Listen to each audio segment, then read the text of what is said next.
De acordo com a delegada doutora Alícia Juliani, no ano de 2022 foram requeridas quase 300 medidas protetivas e neste início de 2023 já foram requeridas mais de 50 medidas. Ainda de acordo com a delegada, boa parte dessas medidas acabam progredindo para inquérito policial. A doutora Alícia Juliani fala da importância desta ação para resguardar a vida de mulheres que, infelizmente, são vítimas de agressores. No ano passado, nós fechamos o ano todo, de 1º de janeiro a 31 de dezembro, com 291 medidas protetivas requeridas e deferidas aqui em Pontes e Lacerda. Dessas medidas protetivas e também de outras ocorrências, nós temos 141 inquéritos policiais advindos dos crimes de violência doméstica dos mais variados tipos. Eu não tive como fazer um apanhado de crime por crime, até porque levaria muito tempo, a gente não teria tempo para falar.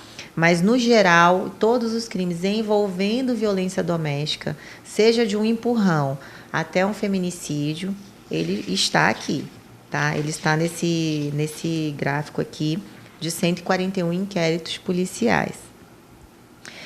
Em relação a este ano, entre 1º de janeiro até a data de hoje, nós temos 54 medidas protetivas requeridas e deferidas e temos já 19 inquéritos policiais instaurados. Esses números, eles podem não ser reais com os números dos inquéritos, né? A delegada da Polícia Civil explica ainda a diferença nesse número entre medidas protetivas e inquéritos policiais relativos à violência doméstica. O que acontece no âmbito da violência doméstica?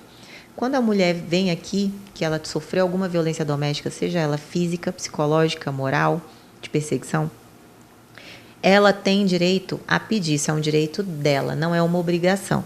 Ela tem direito a pedir as medidas protetivas de urgência. Que medidas são essas? São medidas que ela pede via delegacia, mas ela pede para o judiciário. E o juiz vai analisar e vai deferir essas medidas em favor dela e contra o agressor. Essas medidas estão todas na Lei Maria da Penha.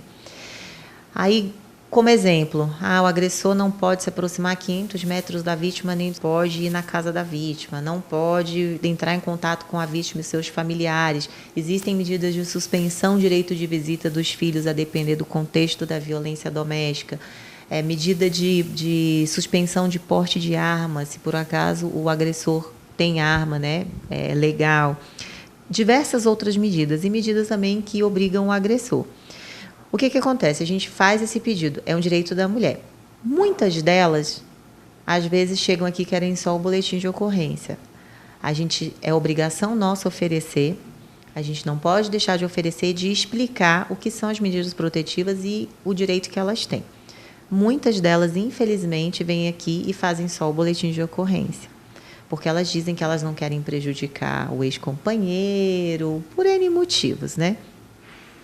Então, muitas delas acabam não pedindo as medidas protetivas. Então, nós temos, nestes dados aqui, nós não temos o número real em relação aos boletins de ocorrência que são feitos aqui. E por que isso acontece? Porque existem crimes que dependem de representação da vítima para a gente poder iniciar a persecução penal por meio de um inquérito policial. No caso de Maria da Penha, um deles que eu posso te dar o exemplo é o crime de ameaça. Então, muitas vezes a mulher faz o BO, mas ela quer só o BO para se resguardar futuramente. Então, ela acaba fazendo o BO e renunciando à representação. Então, isso não vai gerar nenhum procedimento administrativo no âmbito da delegacia, inquérito policial. E também ela fala, não, eu também não quero medidas protetivas de urgência. Então, a gente acaba não fazendo. Então, esses números não condizem com a quantidade de boletins de ocorrência que nós fazemos aqui em relação à violência doméstica. Porque você pensar, né, que durante um ano é quase uma medida protetiva por dia. Se você pensar que você tem 291 medidas protetivas em 2022, é praticamente quase uma por dia. Então, numa cidade como a nossa, uma cidade pequena, é como se você tivesse... Isso, assim, eu estou excluindo aqui as mulheres que vieram, fizeram boletim de ocorrência e não pediram medidas protetivas, que são muitas. aquele dito popular que briga de marido e mulher não se deve colocar a colher. Mas, olhando para os números, não só deve colocar a colher, mas como deve colocar a polícia. Com certeza. O que acontece muito no âmbito de violência doméstica?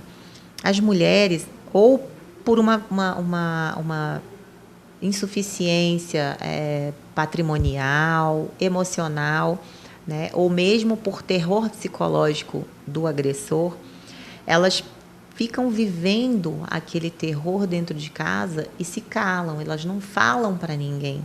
Elas vivenciam aquilo, elas sofrem, às vezes elas sofrem para os filhos não verem, elas passam por certas situações para não verem os filhos sofrerem e elas ficam caladas. Muitas vezes ela sente que ela não tem ninguém para ajudá-la. Então, esse jargão em briga de marido e mulher, ninguém mete a colher, se algum dia isso foi sério, ele já deixou de ser sério e de ser verdadeiro há muito tempo, né?